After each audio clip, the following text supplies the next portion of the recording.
Good morning student. आज हम unit 5 start कर रहे हैं सरफेस केमिस्ट्री, क्योंकि इस यूनिट के अंदर थ्योरेटिकल पोर्शन ज़्यादा है, न्यूमेरिकल पोर्शन नहीं है।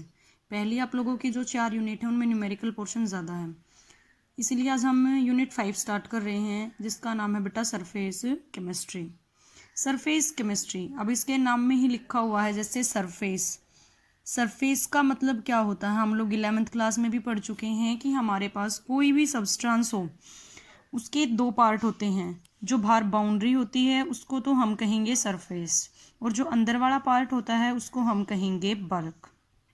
तो देखो, हमारे पास ऐसी ब्रांच केमिस्ट्री की जो इस पार्टिकल या किसी भी पार्टिकल की बाउंड्री पे होने वाले फिनोमेनाज हैं उनकी हमें स्टडी कराता है, उसको हम क्या कहेंगे, सरफेस केमिस्ट्री। ठीक है, उसके बाद हम देखते हैं कि कौन कौन से फिनोमेनाज होते हैं। सबसे पहला फिनोमेना हम पढ़ेंगे बेटा एडजॉर्प्शन।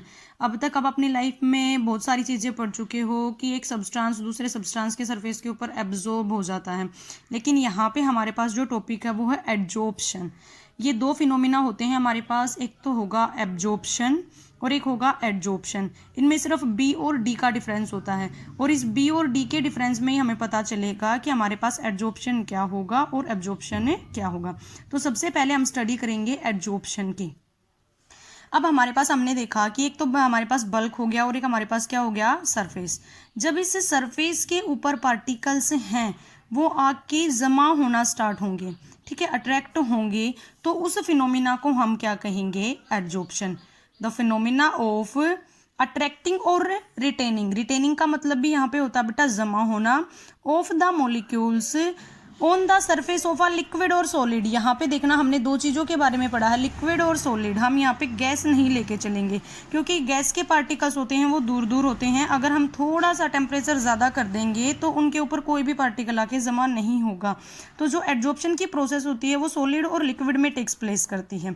जैसे ही इस सरफेस के ऊपर आके पार्टिकल जमा होना स्टार्ट होंगे तो कंसंट्रेशन होगी वो सरफेस के ऊपर क्या हो जाएगी, ज़्यादा हो जाएगी। उस फिनोमिना को क्या कहेंगे हमें, एडजॉर्प्शन। अब एडजॉर्प्शन जब होगा तो सरफेस के ऊपर पार्टिकल हैं वो अलग होंगे, और सरफेस से बाहर जो पार्टिकल होंगे वो क्या होंगे, अलग होंगे। तो उसी के बेस पे हम इसको 2 टाइप्स में डिवाइड कर देते हैं। इसके 2 पार्टिकल्स बनते हैं हमारे पास। एक तो होता है हमारे पास एडजॉर्बेट और दूसरा होता है बेटा हमारे पास एडजॉर्बेंट। अब जो भी सब्सटेंस आके इस सरफेस के ऊपर जमा होंगे, जो भी पार्टिकल्स, जो भी सब्सटेंस इस सरफेस के ऊपर आके एडजॉर्ब्ड होंगे उनको हम क्या कहते हैं, एडजॉर्बेट। ठीक है बेटा, यहाँ पे जो भी पार्टिकल आया और आके जमा हो गया उसको हम क्या कहेंगे, एडजॉर्बेट। सेकंड आता बेटा हमारे पास एडजॉर्बेंट। जिसके भी सरफेस के ऊपर आके पार्टिकल जमा होते हैं उसको हम क्या कहते हैं, एडजॉर्बेंट। देखो यहाँ पे ये जो फिनोमिना कंप्लीट होने लग रहा है ये तो हो गया हमारे पास एडजॉर्प्शन। ठीक है, अब ये जो राउंड राउंड दिखाई दे रहे हैं ये है एडजॉर्बेट। ये यहाँ पे आके क्या हुए हैं, जमा हुए हैं, और ये बिल्कुल सरफेस पे टच हुआ दिखाई दे रखा है, इसको हम क्या कहेंगे, एडजॉर्बेंट। तो ये हमारे पास कंप्लीट फिनोमिना होता है एडजॉर्प्शन का। जो पार्टिकल्स आके रिटेन होते हैं या अट्रैक्ट होते हैं सरफेस के ऊपर उनको तो हम कहेंगे एडजॉर्बेट, और जिसके सरफेस के ऊपर आके जमा होते हैं उसको हम क्या कहेंगे, एडजॉर्बेंट। उसके बाद देखो डिसॉर्प्शन। अब पार्टिकल्स हैं वो आके अगर जमा हो सकते हैं, अगर हम टेम्परेचर को इंक्रीज कर दें तो वही पार्टिकल हैं वो वापस रिमूव भी हो सकते हैं। तो उस फिनोमिना को भी हम एक नाम देते हैं बेटा डिसॉर्प्शन, जो कि बिल्कुल अपोजिट होता है, रिवर्स होता है किसका, एडजॉर्प्शन का। The removal of adsorbed substance from the surface is called desorption. Means जो पार्टिकल हमारे एडजॉर्ब्ड हुए थे उनका वापस रिमूवल हो जाए तो उसको हम क्या कहते हैं, डिसॉर्प्शन। अब हम देखेंगे कि क्या रीजन था कि एडजॉर्प्शन टेक्स प्लेस करता है। कोई तो रीजन होगा तभी तो एडजॉर्प्शन का फिनोमिना हुआ। अब देखो ये डायग्राम में दिखाया हुआ है, ये 11th में भी मैं आप लोगों को पढ़ा चुकी हूँ। अब ये हमारे पास एक टोटल पार्टिकल दिखाया हुआ है, इसके अंदर छोटे छोटे ये पार्टिकल्स प्रेजेंट हैं जो राउंड राउंड दिखाई दे रहे हैं। अब इनमें देखो जो पार्टिकल्स बल्क के अंदर प्रेजेंट हैं, ये इस बाउंड्री से जो अंदर का हिस्सा है ये पूरा बल्क है। अब इसके अंदर जो पार्टिकल्स आपको दिखाई दे रहे हैं इसमें देखो जो ये राउंड राउंड पार्टिकल हैं इन पे चारों साइड से इक्वल फोर्स है। चारों साइड से फोर्स बैलेंस हो गया, इनकी स्टेबिलिटी रह गई एज इट इज। यहाँ पे देखो इस पे भी चारों साइड से इक्वल फोर्स लगा हुआ है, इक्वल फोर्स हो गया तो ये यहाँ पे क्या रहेगा, स्टेबल। लेकिन जैसे ही पार्टिकल बाउंड्री पे आया, यहाँ से भी फोर्स लगा, यहाँ से भी फोर्स लगा, इक्वल एंड अपोजिट फोर्स लगेंगे दोनों साइड से। यहाँ से फोर्स लगा लेकिन ऊपर से इसके पास कोई भी फोर्स नहीं है, इसलिए ये यहाँ पे क्या हो गया, इम्बैलेंस हो गया। अब इसको भी तो अपनी स्टेबिलिटी को मेंटेन रखना है।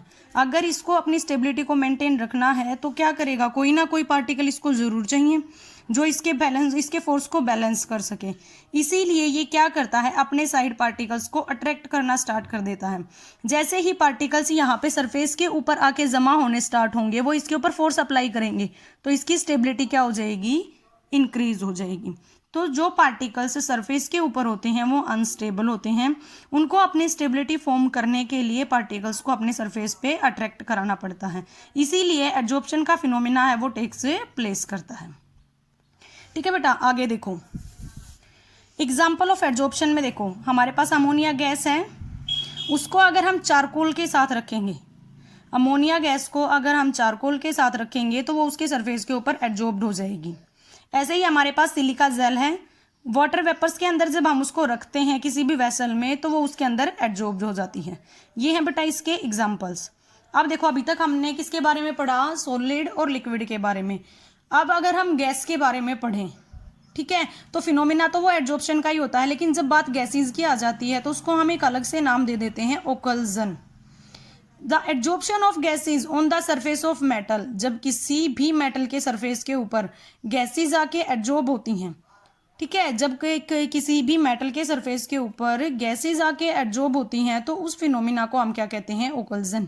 सेम है ये, जैसे एडजॉर्प्शन है वैसे ही है ये, लेकिन यहाँ पे डिफरेंस क्या आ गया, वहां पे हमने पढ़ा था कि लिक्विड और सॉलिड होंगे, लेकिन यहाँ पे किसके बारे में पढ़ रहे हैं, हमें गैसेज के बारे में पढ़ रहे हैं। सिर्फ ये डिफरेंस होगा इन दोनों के अंदर। उसके बाद देखो एडजॉर्प्शन है वो एक एक्सोथर्मिक प्रोसेस है। ये बात हम कैसे प्रूव करेंगे, जब एडजॉर्प्शन टेक्स प्लेस करता है तो दो अलग अलग पार्टिकल्स होते हैं जिनके बीच में फोर्स होगा, ठीक है, बिना फोर्स के वो पार्टिकल्स एक दूसरे के साथ बाइंड नहीं हो सकते। तो उन दोनों के बीच में जो फोर्सेस होता है उनको हम रेजिडुअल फोर्सेस या फिर न्यूक्लियर फोर्सेस बोलते हैं, फोर्स बिटवीन प्रोटॉन और न्यूट्रॉन। जैसे ही जब पार्टिकल्स आएंगे तो रेजिडुअल फोर्सेस टेक्स प्लेस करेंगे तो उनके बीच में जो फोर्सेस होंगे वो डिक्रीज हो जाएंगे, ठीक है। जब फोर्सेस डिक्रीज होंगे तो हमारे पास जो एनर्जी होगी, मीन्स जब भी एडजॉर्प्शन की प्रोसेस टेक्स प्लेस करेगी तो वहां पे जो एनर्जी होगी उसको हम बोलेंगे हीट ऑफ एडजॉर्प्शन, ठीक है। तो वो एडजॉर्प्शन की जो एनर्जी होगी वो भी क्या करेगी, डिक्रीज करेगी। इसका मतलब जो हीट होगी वहां पे वो नेगेटिव होगी।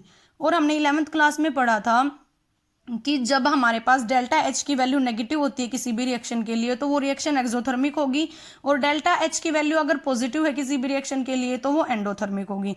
तो बेटा यहाँ पे डेल्टा एच की जो वैल्यू है वो आएगी नेगेटिव, इसीलिए ये प्रूव होता है कि एडजॉर्प्शन होगा वो एक एक्सोथर्मिक प्रोसेस होगा, ठीक है। उसके बाद देखो एंट्रोपी चेंज, हमने 11th क्लास में गिव्स फ्री एनर्जी के बारे में पढ़ा था कि डेल्टा जी है वो होता है delta H minus T delta S. यहाँ पे डेल्टा एच होता है हीट ऑफ रिएक्शन, टी होता है टेम्परेचर और डेल्टा एच होता है यहाँ पे एंट्रोपी चेंज। अब हमने पढ़ा था कि कोई भी केमिकल रिएक्शन हो उसके लिए ज़रूरी है कि डेल्टा जी नेगेटिव होना चाहिए। जब तक डेल्टा जी की वैल्यू नेगेटिव नहीं होगी कोई भी रिएक्शन टेक्स प्लेस नहीं करेगी।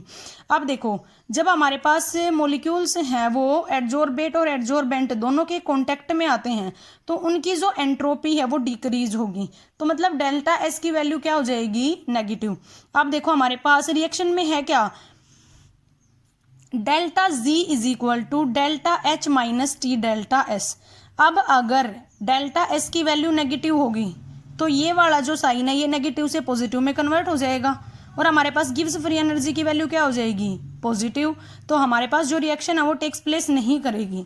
तो यहाँ पे कंडीशन क्या होगी कि जो डेल्टा एच की वैल्यू है वो हमेशा टी डेल्टा एस से बड़ी होनी चाहिए, तभी हमारे पास डेल्टा जी की वैल्यू क्या होगी, नेगेटिव। अदरवाइज ये पॉजिटिव हो जाएगी तो एडजॉर्प्शन की प्रोसेस से टेक्स प्लेस नहीं करेगी।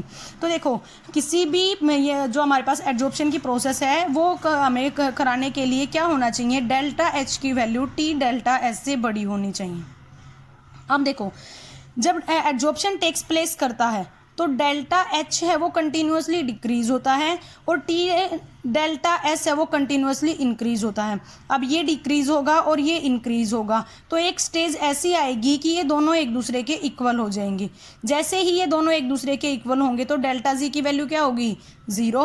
और जब हमारे पास गिब्स फ्री एनर्जी की वैल्यू ज़ीरो होती है तो हमारे पास जो स्टेट होती है उसको हम क्या कहते हैं, इक्विलिब्रियम स्टेट। मीन्स हमारे पास दोनों साइड से इक्विलिब्रियम कंटेन हो गया। डेल्टा एच है वो किसके इक्वल हो गया, टी डेल्टा एस के। ठीक है बेटा, यहाँ तक ही हमने एड्जॉर्प्शन के बारे में पढ़ा। आई होप आप लोगों को समझ में आया होगा। हम अपना बेस्ट देने की कोशिश करेंगे आप लोगों को। Thank you.